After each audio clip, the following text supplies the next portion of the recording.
Hello students, this is Kanupriya, PGT Geography, and this is my third video on chapter 6, which is Interior of the Earth.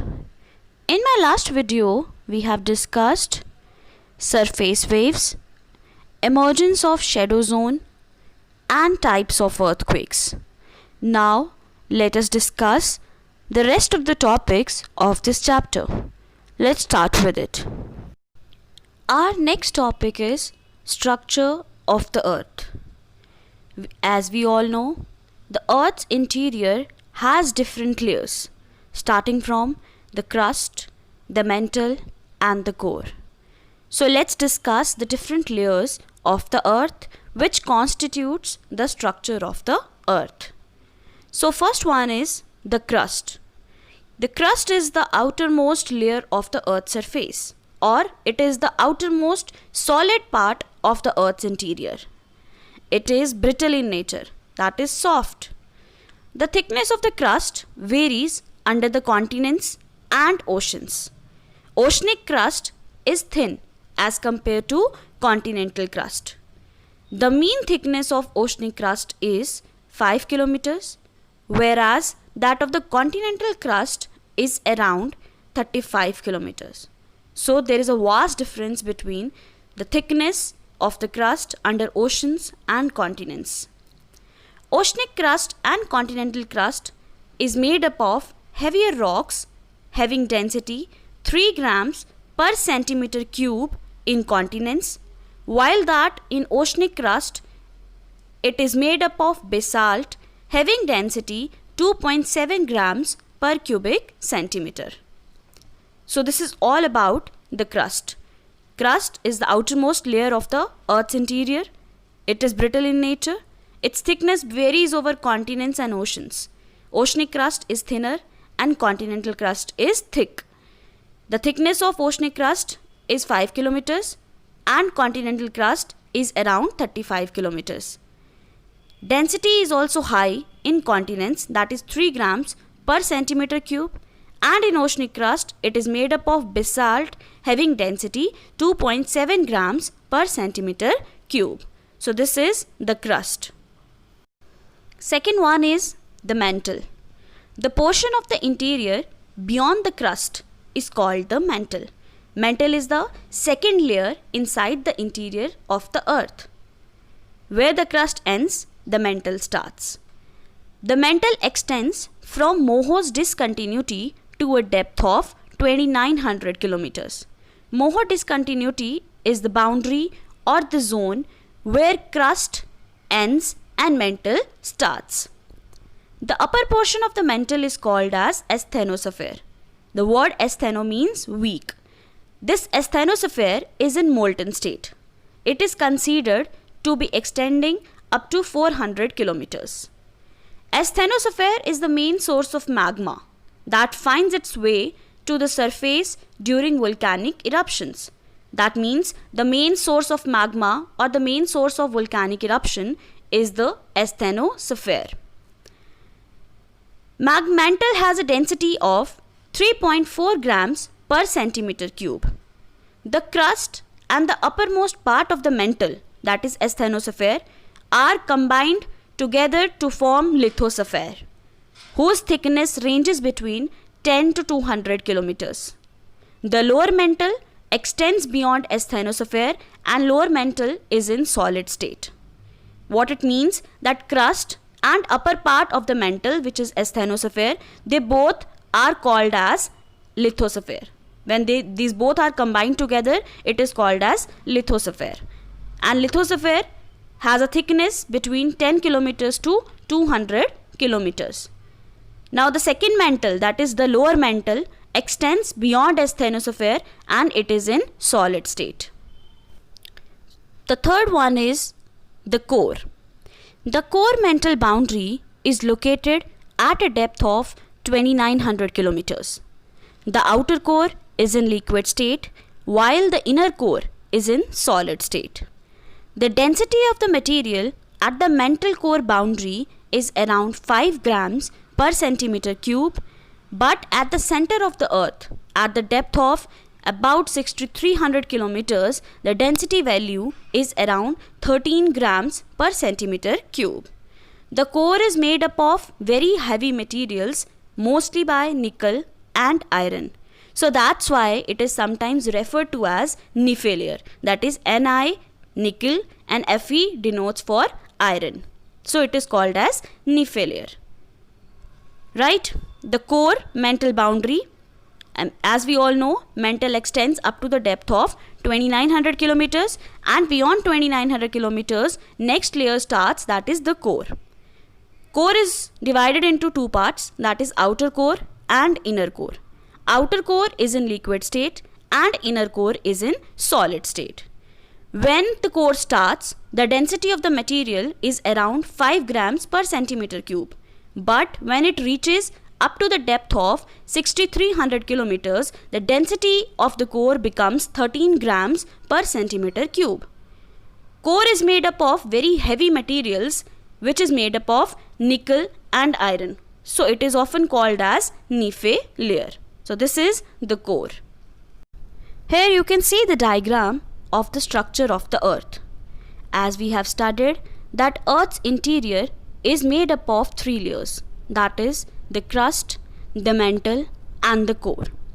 The uppermost or the outermost layer of the earth's interior is the crust that we are seeing in this diagram.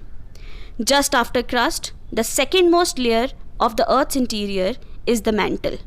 Mantle is divided into two parts, that is upper mantle and lower mantle. Upper mantle is called as asthenosphere. As we have studied that crust and uppermost solid mantle makes up the lithosphere. Just at the depth of 2900 kilometers, the third layer of the earth starts, which is the core. Core is divided into two parts, that is outer core and inner core. Outer core extends up to the depth of 5100 kilometers and inner core extends up to the depth of 6300 kilometers. This is all about the structure of the earth. Now, the next topic is volcanoes. What is a volcano? Volcano is a place where gases, ashes and molten rock material, that is lava, escape to the ground. A volcano is called as an active volcano if the materials are being released or have been released out in the recent past. The mantle contains a weaker zone called asthenosphere that we have studied in the structure of the earth. It is from this that the molten material finds its way to the surface. The material in the upper mantle portion is called magma. Once it starts moving towards the crust or it reaches the surface, it is referred to as lava. I again repeat, volcano is a place through which gases, ashes, rock materials escape to the ground. It comes out from the interior of the earth. A volcano is called as an active volcano if the materials are being released or have been released out in the recent past. When the material is present in the upper mantle portion, then the material is called as magma. But when that material comes out on the earth's surface, it is called as lava. This material comes out from the weaker zone which is present in the upper mantle, that is asthenosphere. So during volcanic eruption, the molten material which is present in the asthenosphere finds its way to the ground. When that material is inside the earth's surface, it is called as magma, and when it comes out on the surface of the earth, it is called as lava. Next is types of volcanoes. We have 5 types of volcanoes. Let's discuss them one by one. First one is shield volcanoes. The shield volcanoes are the largest of all the volcanoes on the earth. The Hawaii volcanoes are the most famous examples. These volcanoes are mostly made up of basalt, a type of lava that is very fluid when erupted. For this reason, these volcanoes are not very steep. These volcanoes become explosive if somehow water gets into the vent. Vent means opening. Otherwise, they are characterized by low explosivity. The upcoming lava moves in the form of a fountain and throws out the cone at the top of the vent and develops into cinder cone. That means the shape of the shield volcanoes resembles to a cone. So, shield volcanoes are the largest of all the volcanoes on the Earth's surface. As shield volcanoes are less explosive, but somehow water gets added into the vent or opening of the volcano, it becomes more explosive. The lava during shield volcanoes comes out from the interior of the earth in the form of a fountain and develops into a cone. So this is all about shield volcanoes. Here you can see the picture of shield volcanoes in which the lava is coming out from the interior of the earth in the form of a fountain. Second type of volcanoes is composite volcanoes. These volcanoes are characterized by eruptions of cooler and more viscous lavas than basalt. Viscous means whose fluidity is comparatively less. These volcanoes often result in explosive eruptions. Along with lava, large quantities of pyroclastic material and ashes are released. The material during composite volcanoes gets accumulated near the vent or opening of volcano, leading to the formation of layers. So, in composite volcanoes, there is explosive eruptions, and all the materials comes out from the interior of the earth, and this materials gets accumulated near the opening of volcano, which leads to the development of different layers. So these volcanoes have different types of layers formed. Third one is calderas. Calderas are the most explosive volcanoes on the earth's surface. They are usually so explosive that sometimes they collapse on themselves, which led to the formation of depressions known as calderas. This means they do not form any tall structure or any kind of structure, rather than they collapse on themselves, which lead to the formation of depressions, and those depressions are called as calderas.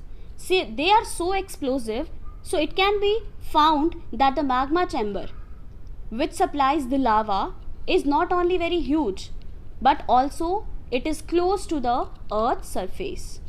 So this is all about calderas. Here you can see the picture of caldera in which the materials that has come out during volcanic eruption collapsed on themselves, leading to the development of depressions. So these depressions are called as calderas, and these depressions sometimes filled up with water. Here you can see the second picture of calderas in which the depressions created during volcanic eruptions is filled up with water. So this is all about calderas, and this is all for today. I hope you have understood all the topics that we have covered today. The rest of the types of the volcanoes we'll discuss in my next video. Thank you so much.